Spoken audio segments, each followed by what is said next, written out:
Hello, Catamounts. My name is Alexander Hoffman, and this is Chats with Cats presented by WeTV. In this series, we've been interviewing some of our amazing student athletes here at Western Carolina University. Today's guest, returning for her second interview, is Emma Soucy of our women's soccer team. How are you, Emma? I'm doing well. How are you? I'm doing well. So we'll go ahead and jump into this. Go ahead and please introduce yourself. Tell us a little bit about yourself and what you do on the soccer team. I am Emma Soucy, and I'm currently a sophomore here at Western, and I am a winger or a midfielder. Nice. So if you don't mind, could you share a memorable moment from your athletics career at Western? From this past season, I would say definitely winning our second regular season conference title on Furman's Field. Yeah, as soon as I was starting to ask that, I was like, I bet I know what the answer to this is. And kind of going along with that, having been a part of 2 winning seasons and the 2023 championship win on the team, how does that motivate you forward into our next season?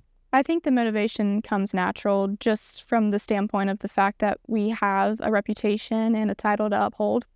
And I think collectively as a team, we just understand where we want to be, and we all have one goal in mind. And I mean, that comes with practice and just pushing each other every single day that we can, knowing that we have the personnel to get another title. Yeah, for sure. Super excited to see year 3. Yes. But our student athletes often talk about the family feel within the teams, as you know from last year. So I kind of wanted to hear your take on that and how that also helps with like pushing forward into another season. I would say we're definitely like sisters. You know, both the good and bad side of that, just because, you know, we go in and we have each other's backs, but we'll get on each other, and I guess that's the bad aspect of it. But it's really, we get on each other and we push each other to be better, and I think that's where the motivation still comes from, especially the spring season. That is generally a tougher season in terms of just training and fitness. So really having that mental toughness is needed within the group. But yeah. I feel like a lot of people probably assume whenever it's like the off season for the games, it's probably a lot easier, but yeah. That's when the real work comes in. The fall is definitely an elongated season, and there's grit with preseason, but in off season is definitely when we hone in on individual improvements and overall team fitness and getting each other stronger. And that's where the hard work comes in. Yeah, makes sense. Got to have a lot of hard work to win the regular season. Yes, definitely. Back to back. So kind of moving from the athletic side to the student side, because as you know, these interviews are a lot more than just the athletes. It is also the student athlete behind that. So what are you studying and what made you choose that major? I'm currently integrated health sciences, and I'm on a pre-med track. I chose to do that simply because science has always intrigued me. You know, going through grade school and high school, and it was always something of interest to me. And the medical side of things is simply because of being an athlete. I've been in orthopedic offices, chiropractor offices, just anything you could probably think of throughout my career. And I just fell in love with understanding, you know, how to optimize performance or, you know, rehabilitate an athlete back to former glory after an injury. And I think it was something I wanted to understand just because I would be on both sides of it, you know, have been an athlete and then moving to the professional side of it. Yeah, the inside experience definitely would help with that as well. And then also, how do you manage your time between academics and athletics? I know that, especially as you mentioned, the spring is very like down to business about like training. So how do you manage that? I think it's definitely a challenge. I would say that a lot of it comes from checklist. I love a good checklist and a to-do list. I can just check everything off and plan what I need to plan and put in my calendar and just take it day by day. I think that's the most important piece of advice, is take it day by day, because if you look at it on a large scope, you're going to get overwhelmed. Yeah, for sure. I think those checklists end up being a very helpful motivator for a lot of not just student athletes, but students, because it gives you a reward by doing it because you have one less thing on the list. Exactly. That's perfect. So next question is, as a student athlete, not only is there a lot to consider physically, but there's also a huge mental aspect. And so I kind of want to briefly dive into that aspect and hear your thoughts on mental health as a student athlete. I think, again, that's another challenge within itself.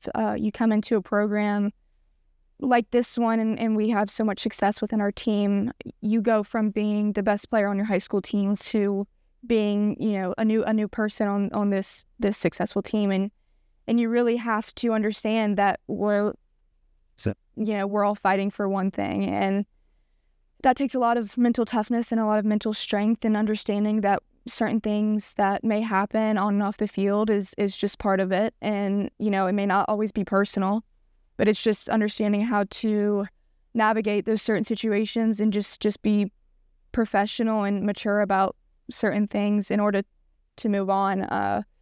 In terms of practices and messing up, or games and messing up, that's part of the game. You can't be an athlete without mistakes, and you can't get better without mistakes. And I think a lot of it is just a learning curve, and just understanding how to really just pick your battles and understand, what to worry about and what not to worry about. Yeah, I think the perspective of it on making sure that you're viewing it as a thing to learn from and a way to improve instead of just getting stuck on it is something that a lot of athletes, and student athletes especially, have to learn quickly. Yeah. Also, how has being a student athlete shaped your college experience? It's definitely made it unique. I would say, compared to most college experiences, especially just with how I brag all the time about how close our team is, and just how awesome the environment is compared to other college experiences, I would say, and just being able to work every day, and it is a grind, it's hard, but it's unique, and it's something that I will cherish. And being on a team and having to work in such a competitive environment, it's taught me so many life skills in terms of being able to work collaboratively on a team, and being able to understand your role and excel in that role. And that's something that not everybody gets with a college experience, and just having responsibilities that I have to uphold and be, but yeah. I think that those extra responsibilities are something that a lot of student athletes get to recognize as an extra benefit of doing athletics, more than just getting to do the sport that you love. You're also getting all those extra life skills and professionalism and teamwork, and I think that that's something that's really good to see athletes recognize. Yes. Instead of just going and playing the sport. But that kind of moves us into our lightning round. So just some short little questions with some short little answers. So Okay. What has been your favorite class of Western so far? Right now, Anatomy and Physiology 2. Interesting. Okay. Do you have any pregame rituals or superstitions? Oh, way too many to count.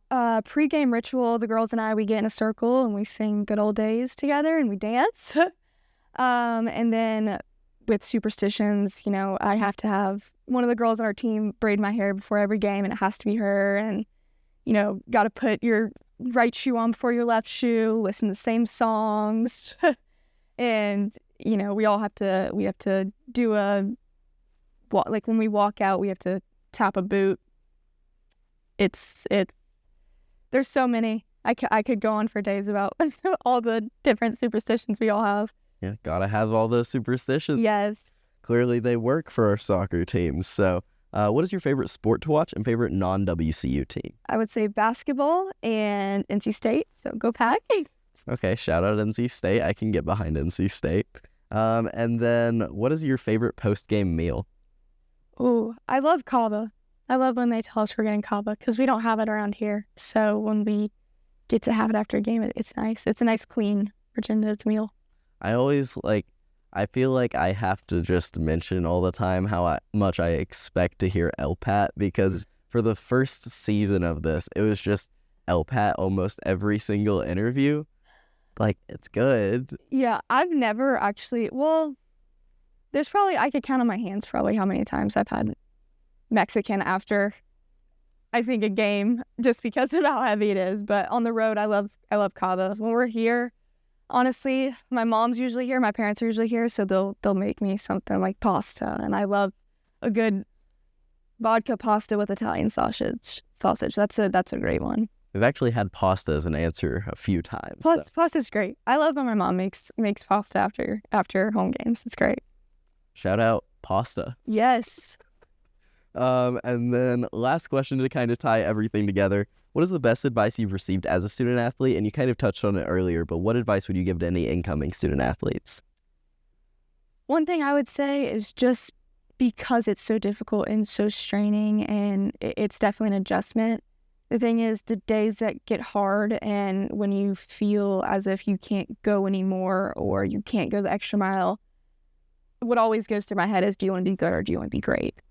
And I think that always motivates me to just go harder and just finish it with everything I've got. So I think that's the best advice I've received. There we go. Good question to ask yourself going into any of those athletic events. But that does kind of close us out for the interview. So thank you for returning for a second interview. We'll see you next time, and go Cats. Go Cats.